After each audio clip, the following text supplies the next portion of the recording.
Bismillahirrahmanirrahim. Assalamualaikum warahmatullahi wabarakatuh. Alhamdulillahilladzi hadana li hada wa ma kunna linahtadiya laula an hadanallah.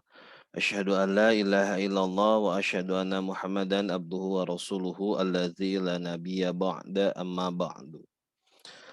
Alhamdulillah hari ini saya akan mencoba untuk menjelaskan materi mengenai konsep dasar kurikulum di mana materi ini adalah bagian dari mata kuliah Telaah Kurikulum dan Perencanaan Pembelajaran Ekonomi yang ditempuh oleh mahasiswa semester 6 pada program studi Pendidikan Ekonomi di Fakultas Keguruan dan Ilmu Pendidikan Universitas Pasundan Bandung. Baik, kita mulai saja untuk pemaparan materi mengenai konsep dasar kurikulum ini. Yang pertama yang harus kita pahami sebelum kita berbicara tentang pengertian kurikulum, kita harus memahami dulu awal dari kurikulum itu atau sejarah dari kurikulumnya. Bahwa kata kurikulum berasal dari bahasa Latin, yaitu curere yang berarti lapangan perlombaan lari, dan curir yang berarti pelari. Nah, kurikulum juga bisa berasal dari kata kurikulum yang berarti a running course, dan dalam bahasa Prancis dikenal dengan carter, berarti aturan atau berlari. Awal sejarahnya, istilah kurikulum ini digunakan dalam dunia atletik, yaitu terjadi di negara Yunani zaman dulu, gitu ya, yang artinya adalah berlari atau lapangan perlombaan lari atau tempat pacuan untuk berlari. Nah, istilah ini erat hubungannya dengan kata kurir yang berarti penghubung atau seseorang yang bertugas menyampaikan sesuatu kepada orang lain. Seorang kurir harus menempuh suatu perjalanan untuk mencapai tujuan. Nah, maka dari sini istilah kurikulum kemudian diartikan orang sebagai suatu jarak yang harus ditempuh. Nah, istilah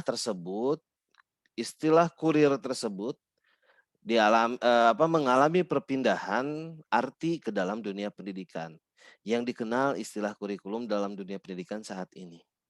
Di mana kalau kita samakan dengan pengertian kurir tadi bahwa jarak yang harus ditempuh ya atau suatu perjalanan yang harus ditempuh oleh seseorang untuk mencapai tujuan. Begitupun dalam kurikulum pendidikan.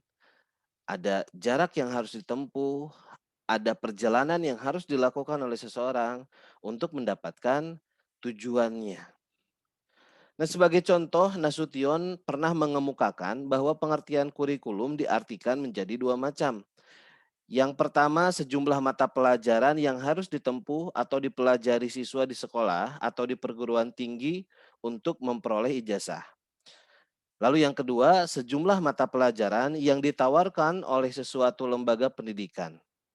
Nah, secara singkat, menurut Nasution tadi bahwa kurikulum adalah suatu rencana yang disusun untuk melancarkan proses belajar mengajar di bawah bimbingan dan tanggung jawab sekolah atau lembaga pendidikan beserta staf pengajarnya atau gurunya. Selanjutnya, kita juga harus memahami pengertian kurikulum menurut para ahli. Dalam dunia pendidikan, istilah kurikulum ditafsirkan dalam pengertian yang berbeda-beda oleh para ahli. Nah, kurikulum dalam dunia pendidikan, menurut yang pertama Ronald Siddals, kurikulum sekolah adalah muatan proses baik formal ataupun informal yang diperuntukkan bagi pelajar untuk memperoleh pengetahuan dan pemahaman, mengembangkan keahlian dan mengubah apresiasi sikap dan nilai dengan bantuan sekolah. Lalu menurut Maurice Dulton mengatakan bahwa kurikulum dipahami sebagai pengalaman-pengalaman yang didapatkan oleh pembelajar di bawah naungan sekolah. Dan yang ketiga menurut Dakir, kurikulum berarti suatu program pendidikan yang berisikan berbagai bahan ajar dan pengalaman belajar yang diprogramkan atau direncanakan dan dirancang secara sistematika atas dasar norma-norma yang berlaku dan dijadikan pedoman dalam proses pembelajaran bagi pendidik untuk mencapai tujuan pendidikan. Dari beberapa definisi tadi yang sudah saya sampaikan, bahwa kita bisa memaknai kurikulum ini menjadi 3 konteks. Yang pertama, kurikulum sebagai sejumlah mata pelajaran yang harus ditempuh oleh peserta didik. Yang kedua, kurikulum sebagai pengalaman belajar. Dan yang ketiga, kurikulum sebagai rencana program belajar. Kita akan coba bahas satu persatu. Kurikulum sebagai sejumlah mata pelajaran yang harus ditempuh oleh peserta didik. Pengertian kurikulum sebagai sejumlah mata pelajaran yang harus ditempuh oleh peserta didik merupakan konsep kurikulum yang sampai saat ini banyak mewarnai teori-teori dan praktik pendidikan. Dalam makna ini, kurikulum sering dikaitkan dengan usaha untuk memperoleh ijazah. Sedangkan ijazah itu sendiri adalah keterangan yang menggambarkan kemampuan seseorang yang telah mendapatkan ijazah tersebut. Lalu pengertian kurikulum sebagai pengalaman belajar mengandung makna bahwa kurikulum adalah seluruh kegiatan yang dilakukan oleh anak didik atau peserta didik, baik di sekolah maupun di luar sekolah, asalkan kegiatan tersebut di bawah tanggung jawab dan monitoring dari guru yang ada di sekolahnya. Jadi di sini segala bentuk kegiatan yang dilakukan di sekolah ataupun di luar sekolah yang ada kaitannya dengan pendidikan di sekolah, dengan dibimbing oleh seorang guru dan masih menjadi tanggung jawab sekolah, itu disebut dengan kurikulum. Lalu kurikulum sebagai sebuah program atau rencana pembelajaran tidaklah hanya berisi tentang program kegiatan, tetapi juga berisi tentang tujuan yang harus ditempuh beserta alat evaluasi untuk mengetahui keberhasilan pencapaian tujuan. Di samping itu juga berisi tentang alat atau media yang diharapkan mampu menunjang pencapaian tujuan tersebut.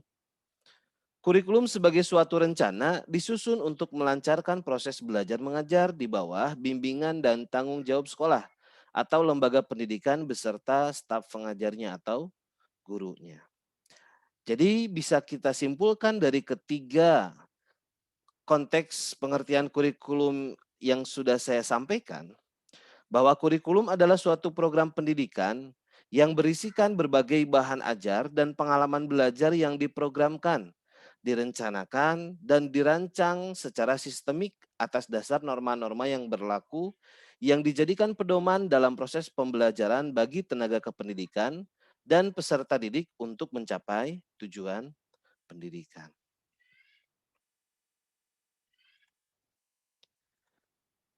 Nah, selanjutnya kita akan mempelajari atau melihat perbedaan dari kurikulum tradisional dan kurikulum modern. Yang pertama, kurikulum tradisional. Secara etimologis, istilah kurikulum berasal dari bahasa Yunani, nah, ini seperti yang sudah saya sampaikan tadi di awal, yaitu kurir yang artinya pelari dan curere yang berarti tempat berbacu atau tempat berlari. Nah, kurikulum itu berarti suatu jarak yang harus ditempuh oleh seorang pelari dari garis start sampai dengan garis finish untuk memperoleh medali atau penghargaan. Sedangkan secara terminologis, istilah kurikulum dalam dunia pendidikan adalah sejumlah mata pelajaran yang harus ditempuh atau diselesaikan peserta didik di sekolah untuk memperoleh ijazah. Implementasinya atau implikasinya dari pengertian yang sudah tadi saya sampaikan, bahwa yang pertama, kurikulum itu terdiri atas sejumlah mata pelajaran. Jadi di dalam kurikulum terdiri dari berbagai macam mata pelajaran. Baik itu mata pelajaran yang bersifat sosial ataupun eksak atau ilmiah. Lalu yang kedua, peserta didik harus menguasai semua mata pelajaran. Nah, karena tadi yang disampaikan, adanya perjalanan, adanya yang harus ditempuh oleh peserta didik. Nah, dalam perjalanannya itu, semua mata pelajaran itu harus dikuasai oleh peserta didik untuk mendapatkan nanti tujuan akhirnya. Karena jika salah saja atau jika salah satu saja tidak dilakukan atau tidak dikuasai atau tidak dipahami, maka tujuannya tidak akan tercapai.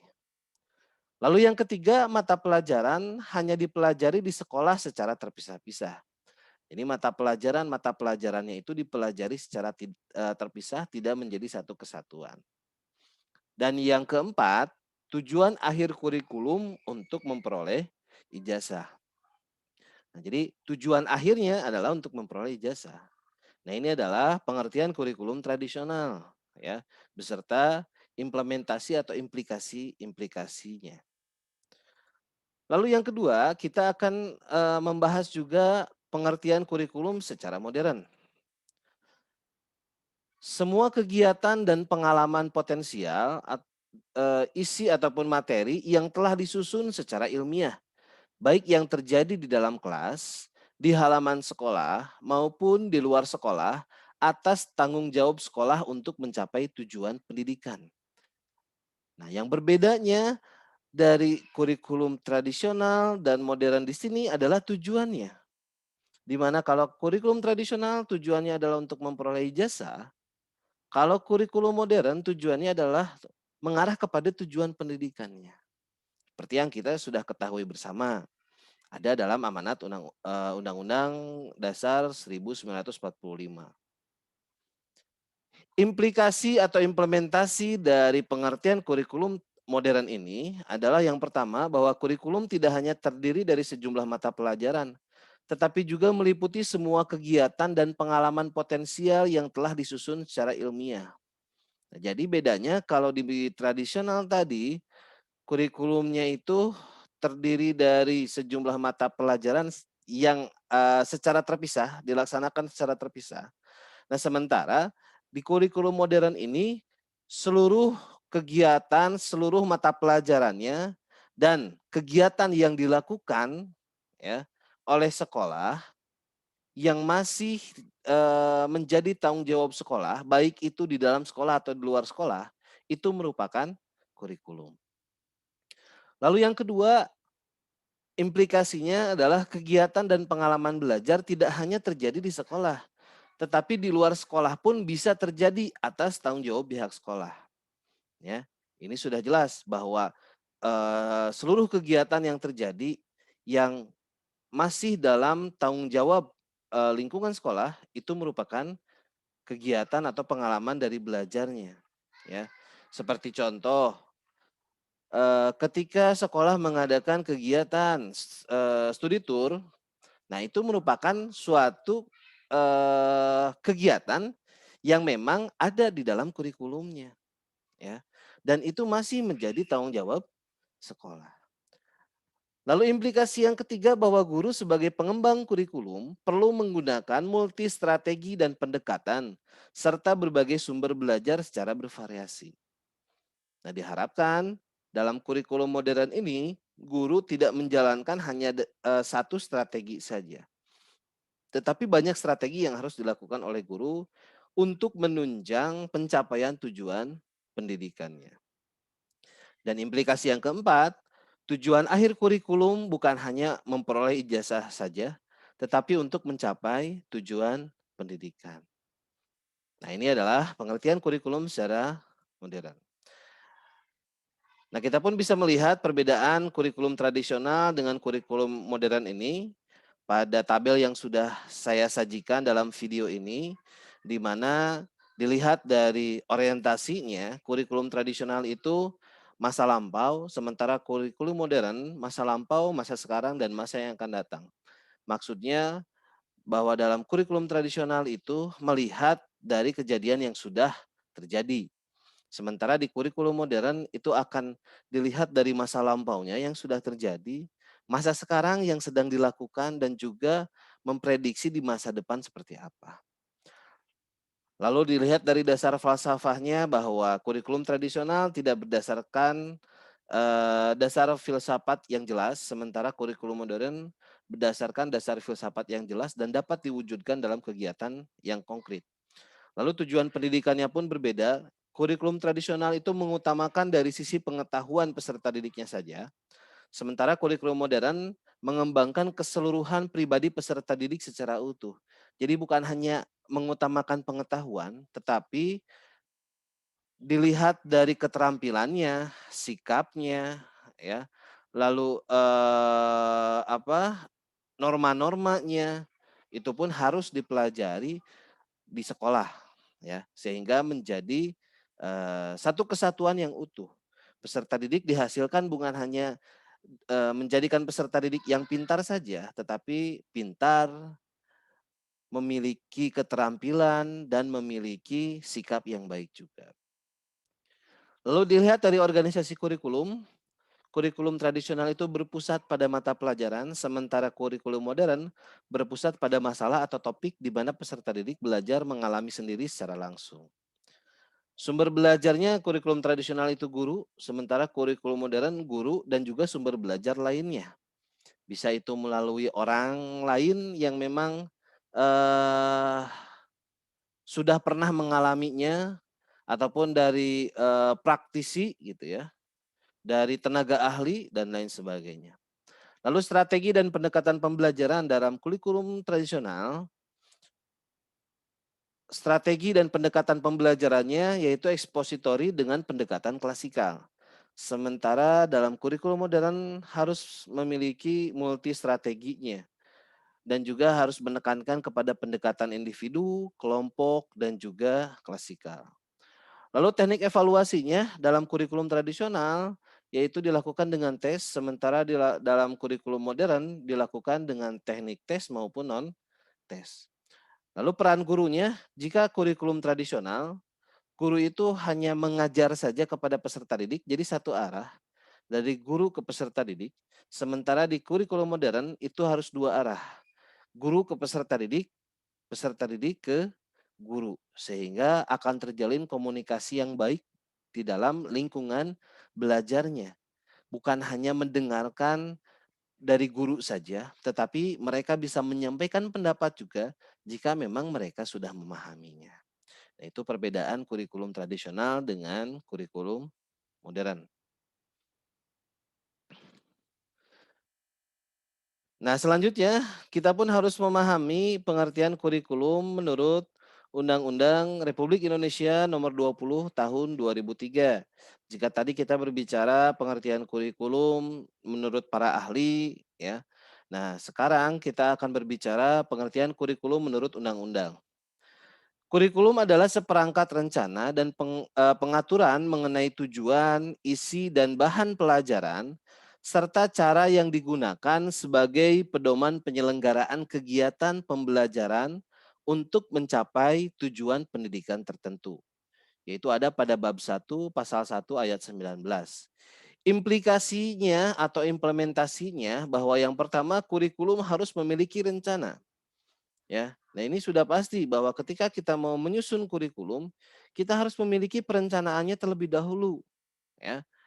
Perencanaan dimulai dari apa yang akan dilakukan, lalu bagaimana pelaksanaannya, bagaimana nanti monitoringnya, bagaimana evaluasinya, ya.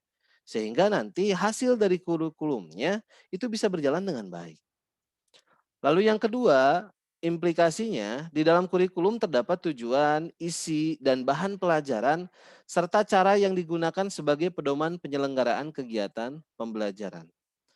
Nah, jadi sudah jelas dalam kurikulum di kita, khususnya di Indonesia, itu sudah ada tujuan dari masing-masing kegiatan pembelajaran yang dilakukan oleh gurunya. Baik di jenjang sekolah dasar, sekolah menengah, ataupun di perguruan tinggi. Sudah jelas, sudah ada. Lalu yang ketiga, kurikulum harus ada hasil sesuai dengan tujuan pendidikan. Baik yang berbentuk pengetahuan, keterampilan, sikap, dan nilai-nilai. Nah, ini pun harus kita pahami bahwa kurikulum di kita mengarah kepada tujuan pendidikan yang bukan hanya sekedar bentuknya itu pengetahuan dari peserta didik saja. Tetapi bagaimana peserta didik selain mereka memiliki pengetahuan, mereka pun memiliki keterampilan dan yang utama memiliki sikap dan nilai-nilainya. Karena sebetulnya percuma pintar, percuma cerdas, tetapi tidak memiliki sikap atau attitude. Karena yang paling utama itu adalah sikap ataupun attitude. Ya. Atau bahasa yang kita kenalnya adab lah. Jadi memiliki adab, ya. Percuma pintar kalau kitanya tidak beradab gitu, ya. Sehingga di dalam kurikulum di kita di Indonesia kesemuanya itu harus diterapkan dan harus menjadi tujuan arah dalam pembelajaran yang dilakukan oleh gurunya. Kita lanjutkan. Lalu di pasal 36 ayat 3 disebutkan bahwa kurikulum disusun sesuai dengan jenjang dan jenis pendidikan dalam kerangka negara kesatuan Republik Indonesia dengan memperhatikan. Nah, jadi kurikulum di Indonesia ini disusun atas dasar ini, memperhatikan hal-hal ini. Yang pertama, peningkatan iman dan takwa, ya. Cuma sudah pasti dan sudah jelas bahwa ketika kita belajar bukan hanya pengetahuannya saja kita pahami, tetapi dari hasil belajar itu keimanan kita, ketakwaan kita itu semakin meningkat. Makanya biasanya orang yang pintar, orang yang cerdas itu akan berjalan dengan peningkatan keimanan dan ketakwaannya. Lalu yang kedua dilihat dari peningkatan akhlak mulianya, ya. Nah, ini pun harus kita garis bawahi di sini bahwa kurikulum itu disusun berdasarkan peningkatan akhlak mulia. Peserta didik harus pintar, peserta didik harus bisa, peserta didik harus paham. Tetapi dengan kepahamannya, dengan kebisaannya, dengan pengetahuannya, meningkat juga akhlak mulianya, sikapnya, attitude-nya, adabnya, ya. Karena banyak sekarang orang-orang yang pintar tetapi tidak memiliki adab, tidak memiliki sikap, melakukan hal-hal yang kurang baik, melakukan hal-hal yang kurang terpuji. Ya, seperti yang mungkin sudah saya sering contohkan, kita sebut saja koruptor gitu ya.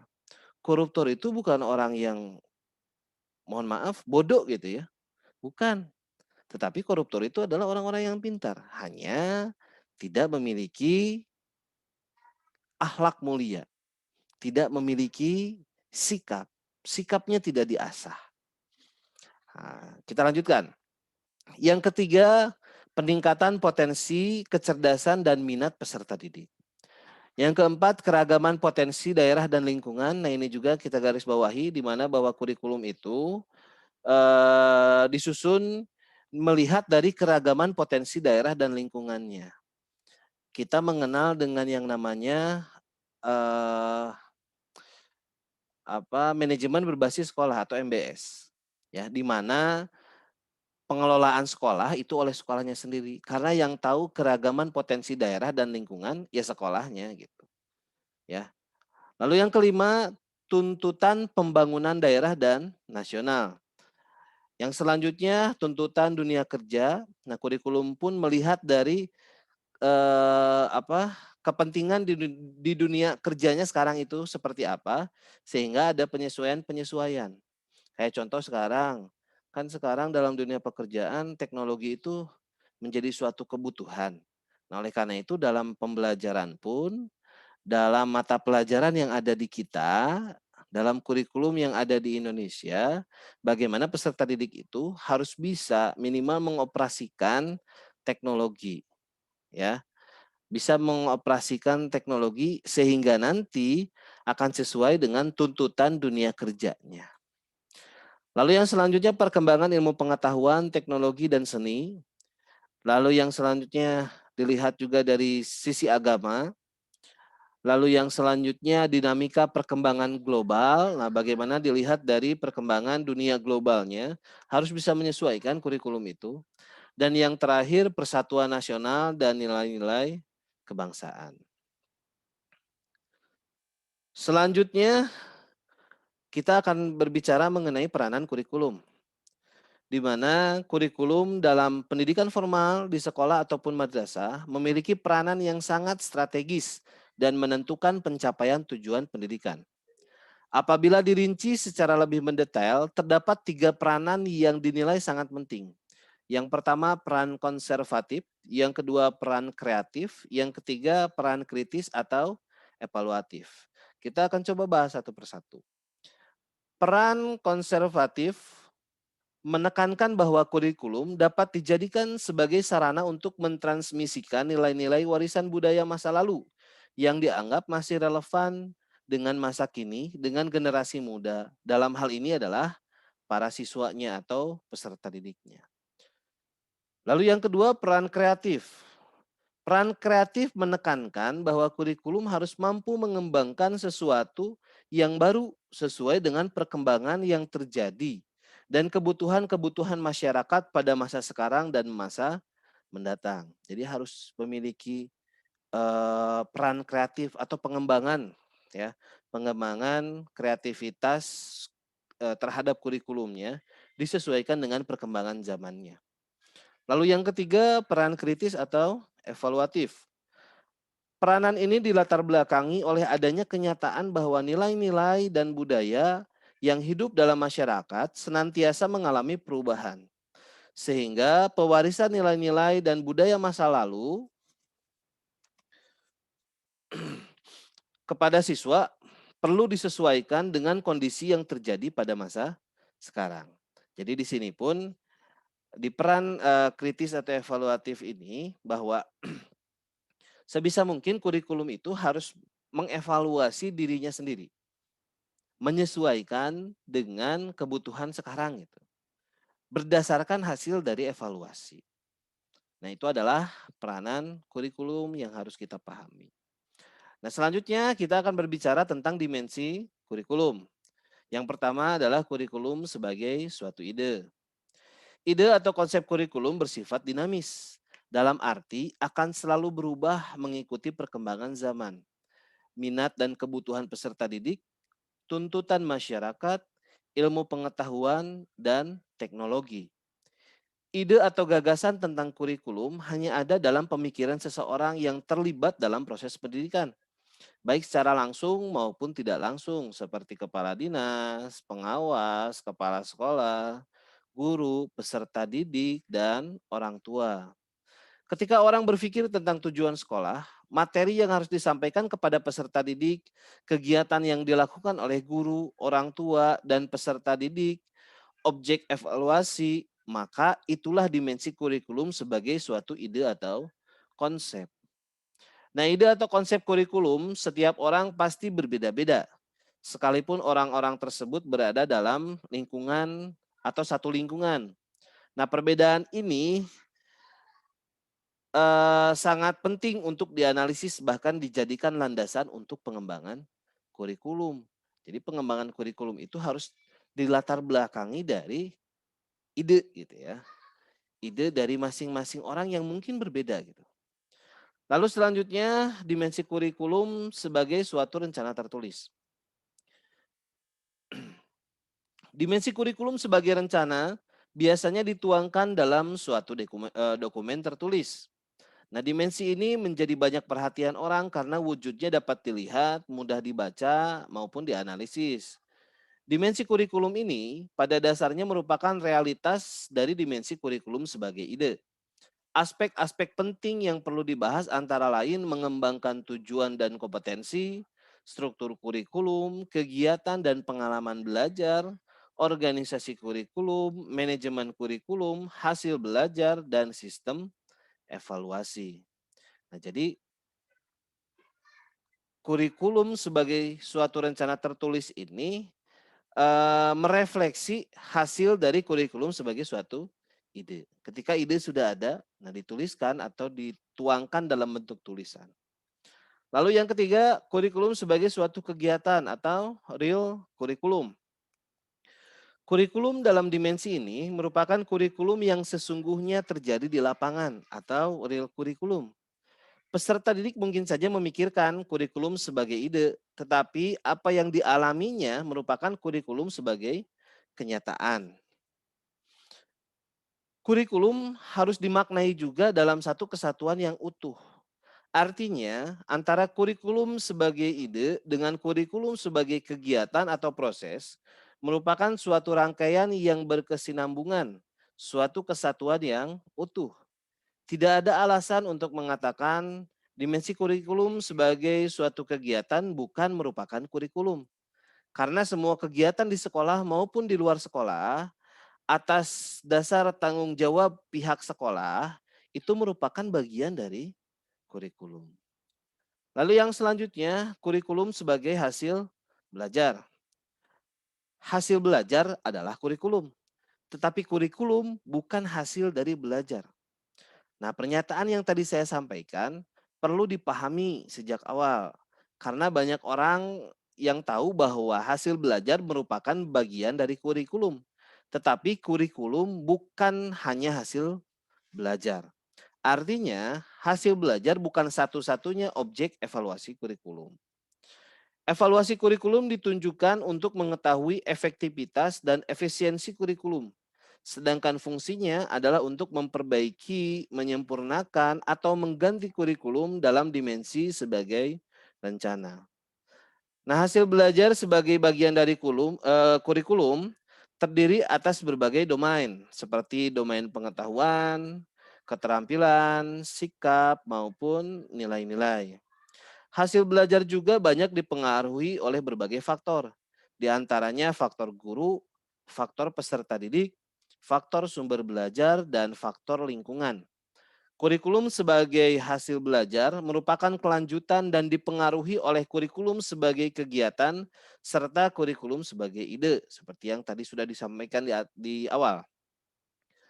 Menurut Zainal Arifin, hasil belajar memiliki beberapa fungsi utama, yaitu sebagai indikator kualitas dan kuantitas pengetahuan yang telah dikuasai oleh peserta didik, sebagai lambang pemuasan hasrat ingin tahu, sebagai bahan informasi dalam inovasi pendidikan, sebagai indikator internal dan eksternal dari suatu institusi pendidikan, dan dapat dijadikan indikator terhadap daya serap atau kecerdasan peserta didik.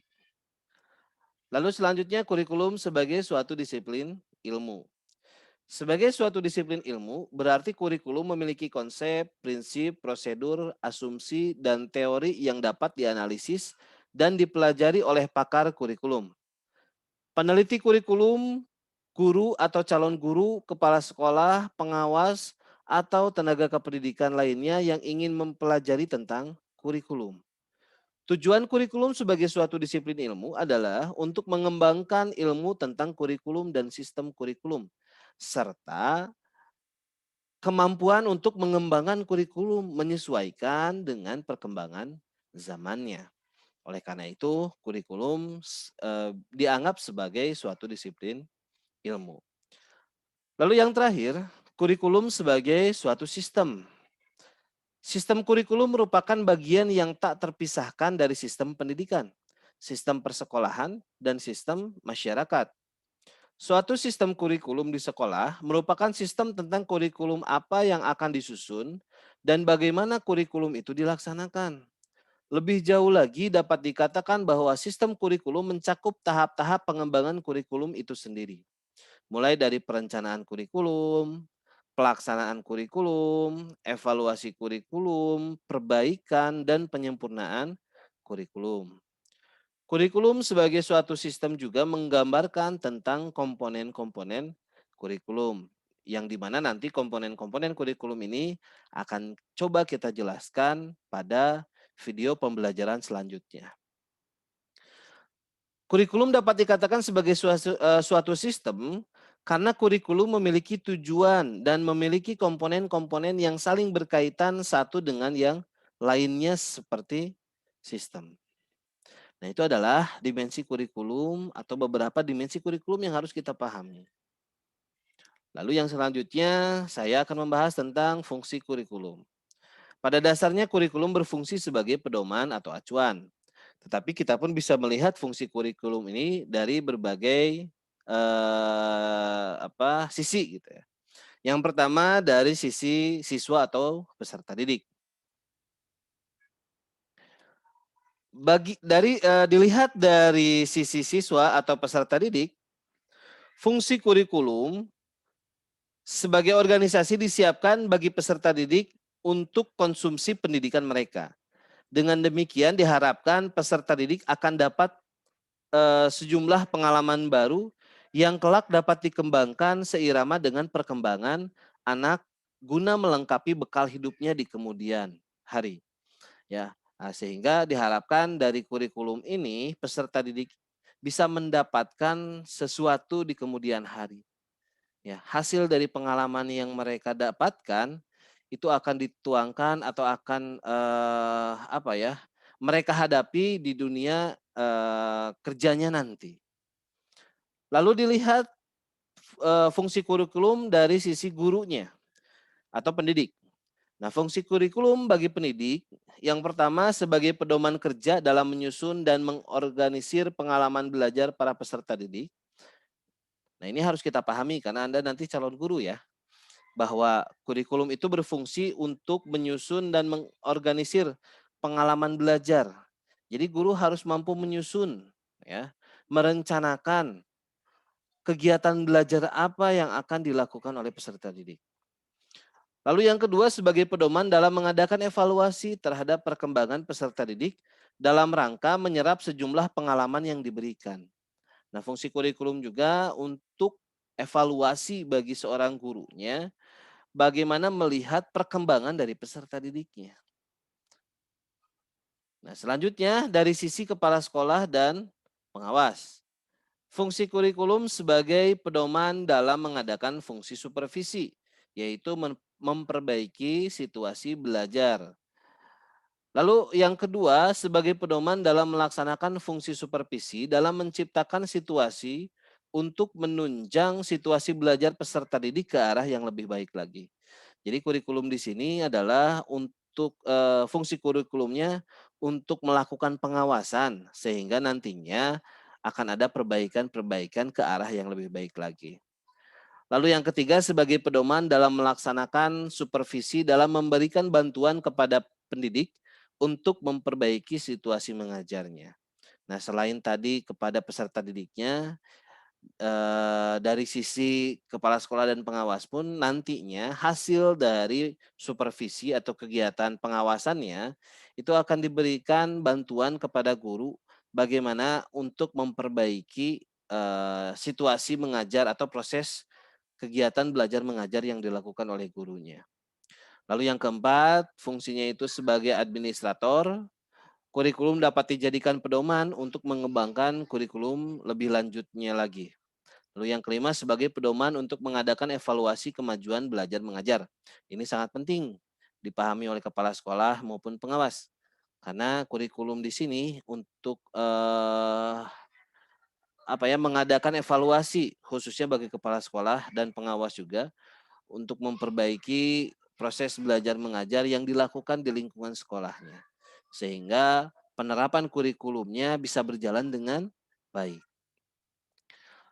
Lalu fungsi kurikulum bagi orang tua.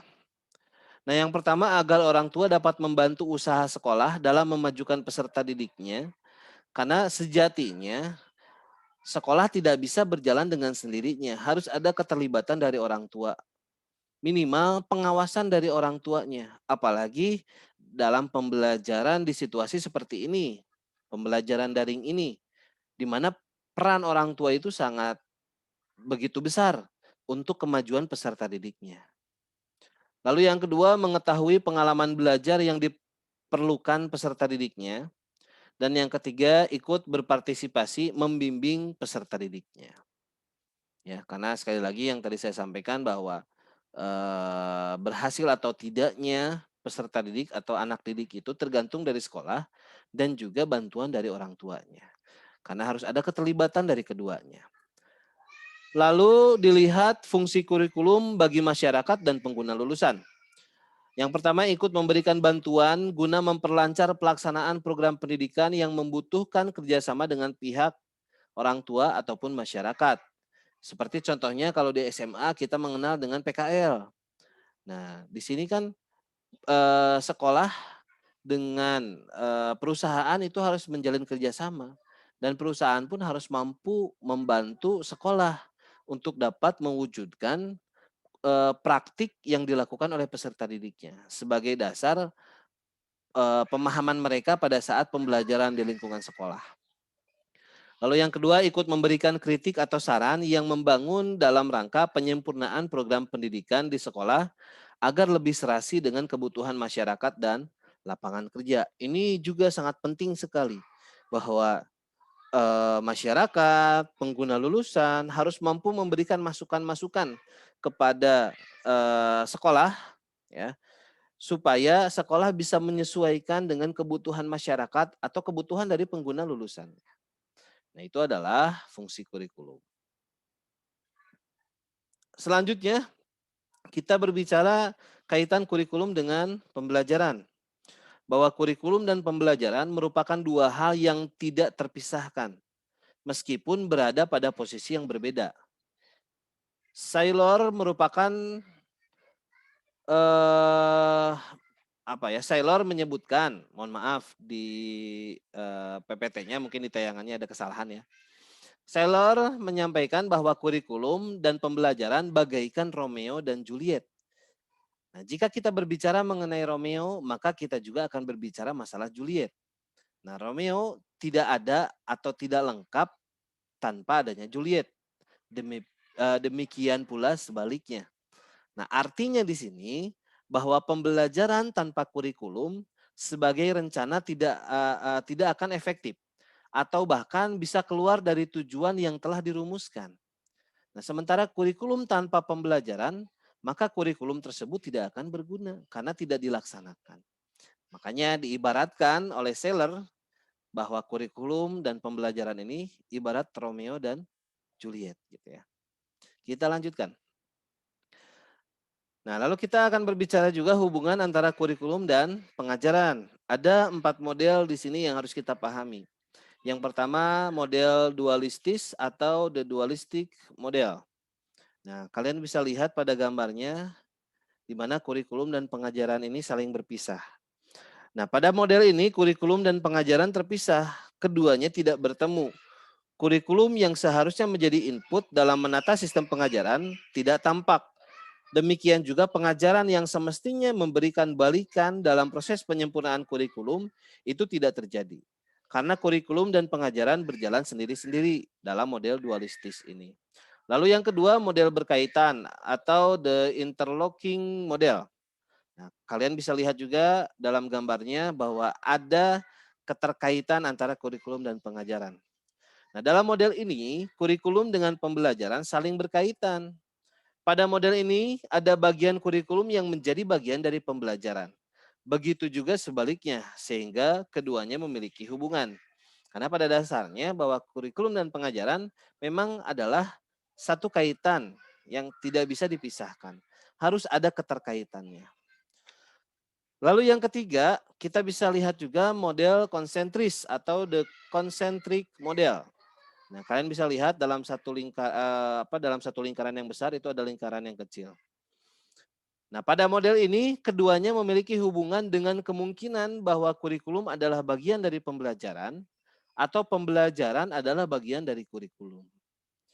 Nah, lalu yang keempat, model siklus atau the cyclical model. Nah, kalian bisa lihat juga di gambar antara kurikulum dan pengajaran ada hubungan ya, baik itu kurikulum ke pengajaran ataupun pengajaran ke kurikulum. Nah, model ini menggambarkan hubungan timbal balik antara kurikulum dan pengajaran. Keduanya dianggap saling mempengaruhi, segala yang ditentukan dalam kurikulum akan menjadi dasar dalam proses pelaksanaan pengajaran. Sebaliknya, yang terjadi dalam pengajaran dapat mempengaruhi keputusan kurikulum selanjutnya. Nah, dalam model ini hubungan keduanya sangat erat. Meski keduanya terpisah, yang berarti dalam analisis juga terpisah. Nah, maksudnya bahwa walaupun dalam kita melihat secara gambar itu terpisah, tetapi ada kaitan, ada yang menghubungkan antara kurikulum dan pengajarannya. Dan ini yang seharusnya bisa dilakukan antara kurikulum dan pengajaran. Nah, jadi kesimpulannya bahwa hubungan antara pembelajaran dan kurikulum dan pendidikan sangat erat kaitannya karena proses pembelajaran tanpa adanya kurikulum sebagai program atau acuan akan terbengkalai atau tidak seperti tujuan yang telah tertulis. Lalu pembelajaran dan kurikulum pun sangat erat kaitannya dengan pendidikan. Karena pendidikan merupakan tujuan akhir dalam jangka panjang. Nah, kita lihat pada salindianya atau dalam videonya bahwa kurikulum pendidikan di Indonesia kerap berubah setiap ada pergantian menteri pendidikan, yang umumnya konsekuensi logis dari terjadinya perubahan sistem politik, sosial budaya, ekonomi, dan iptek dalam masyarakat. Lalu semua kurikulum nasional dirancang berdasarkan landasan yang sama, yaitu Pancasila dan Undang-Undang Dasar 1945. Perbedaannya pada penekanan pokok dari tujuan pendidikan serta pendekatan dalam merealisasikannya. Nah, dalam perjalanan sejarah sejak tahun 1945, kurikulum pendidikan nasional telah mengalami perubahan, yaitu pada tahun 1947, 1952, 1964, 1968, 1975, 1984, 1994, 2004, 2006, dan 2013. Nah, materi ini akan kita jelaskan nanti pada video pembelajaran selanjutnya. Karena di video pembelajaran selanjutnya kita akan berbicara mengenai sejarah dari kurikulum yang ada di Indonesia. Ini sebagai gambaran awal saja. Semoga Anda bisa mempelajari terlebih dahulu mengenai sejarah perubahan kurikulum. Tetapi walaupun kurikulum di Indonesia berubah-ubah, tetapi tetap bahwa landasannya itu adalah Pancasila dan Undang-Undang Dasar 1945. Baik, itu saja mungkin materi yang bisa saya sampaikan tentang konsep dasar kurikulum ini. Mudah-mudahan kalian bisa memahami materi yang sudah saya sampaikan. Adapun informasi-informasi mengenai perkuliahan kita selanjutnya akan disampaikan dalam e-learning-nya. Terima kasih atas perhatiannya. Billahi taufiq wal hidayah. Wassalamualaikum warahmatullahi wabarakatuh.